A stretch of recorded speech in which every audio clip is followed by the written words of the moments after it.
Have you ever wondered why the most spiritually awakened individuals are often the quietest ones in the room? Why do those who've truly seen the truth rarely speak of it? Why are their words rare, yet their presence profound? Welcome back to the channel. Today we're exploring a deeply contemplative subject that may change the way you view wisdom, communication, and inner transformation. Let's begin with a quote that serves as the backbone of today's journey. A sentence from the renowned spiritual teacher, Nan Hui-che. Some things cannot be spoken publicly. They shouldn't be recorded because those who haven't truly cultivated won't understand.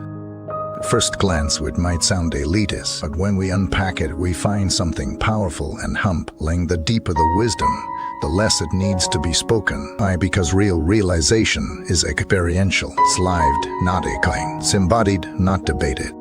This brings us to a paradox. In a world that values loud voices, social media engagement, and viral opinions, the most enlightened often remain invisible.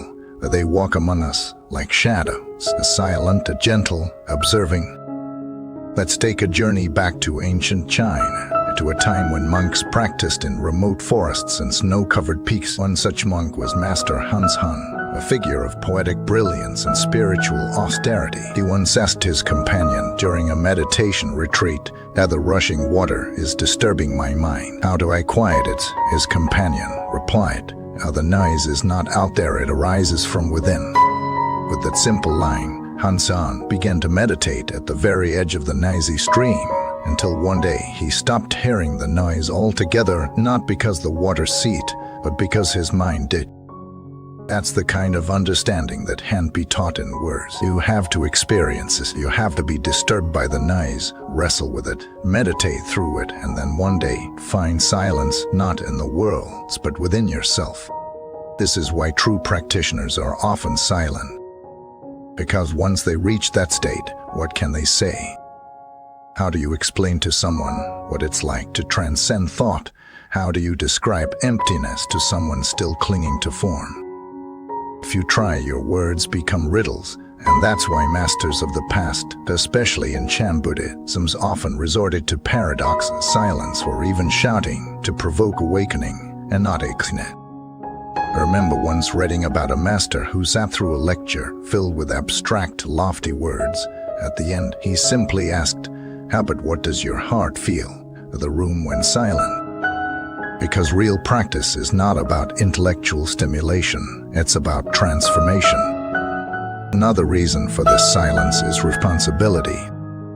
Spiritual teacher understands that people hang on to their every word. If they speak before the student is ready, those words can be misunderstood or twisted, or lead to delusion. That's why true masters are cautious. They don't want followers, they want independent beings who awaken on their own.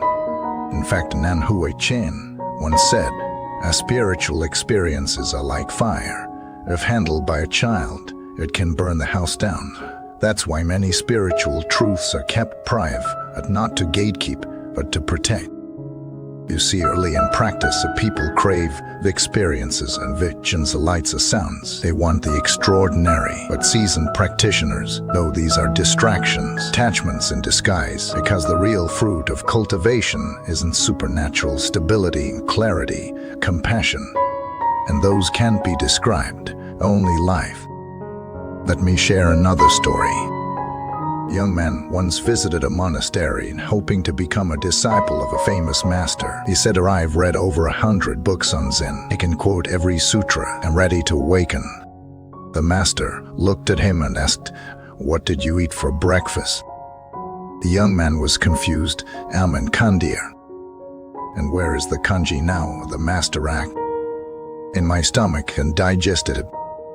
"Exactly," said the master. "Like wisdom, it must be digested, not recited." The young man left to pondering deeply. That's the essence of true spiritual realization. It's not knowledge, it's digestion, transformation, alchemy of the soul. Now let's talk about another reason these practitioners remain silent, and ego death.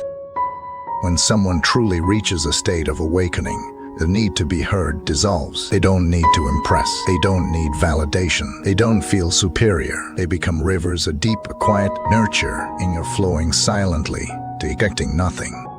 You might find them sweeping temple grounds, cooking in silence, or simply walking through life with a gentle smile. They don't speak much because they are busy listening to the world, to suffering, to the divine. In a culture that rewards extroversion and noise, their silence is radical. It says, I am not here to convince, I'm here to be. Have you ever met someone like this? As someone who with just their presence calms you down, who doesn't say much, but whose few words stay with you for years. That is the fruit of deep practice. Silence not because of fear, but because of fullness. They have nothing to prove, they simply are. This reminds me of another quote from Nan Huiche. No real cultivation is not knowing everything, but forgetting everything. Because the mind must empty before it can be filled with truth. In the modern world, we are taught to brand ourselves, to build a platform, to be seen. But the spiritual path teaches the opposite, to dissolve the self, to become transparent, to serve. That's why many true practitioners are never famous. You won't find them on YouTube or writing bestsellers, but you will find them in quiet corners of monasteries or among the unnoticed elders who live with grace and kindness. So the next time you meet someone quiet, don't mistake it for shyness. Maybe spiritual strength, maybe someone who has seen things that cannot be spoken. And for those of you on the path, don't rush to share everything. Let your transformation speak for itself. Let your presence teach. Let your life become your sermon. Thank you for watching. If this video stirred something within you, share your thoughts in the comments. Have you met a silent teacher in your life? Are you walking the path of quiet awakening? Don't forget to like and subscribe and stay connected for more explorations into the sacred and the silent and the sublime.